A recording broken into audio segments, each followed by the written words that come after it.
హే నారాయణ, ఎలాంటి ఉపాయమో అర్థం కావడం లేదు.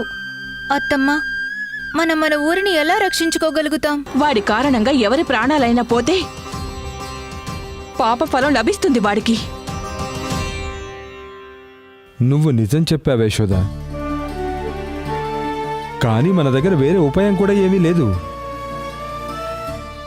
ఒకవేళ మధుర మహారాజు ఆజ్ఞ పాటించకపోతే దాని దుష్పరిణామం ఊరు మొత్తం అనుభవించాల్సి ఉంటుంది.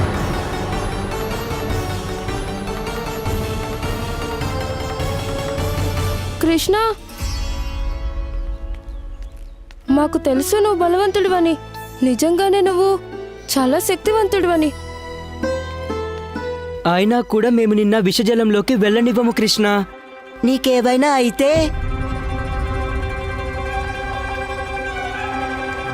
మీరందరూ ఇంతగా చెప్తున్నారంటే సరే, నేను అస్సలు వెళ్ళను.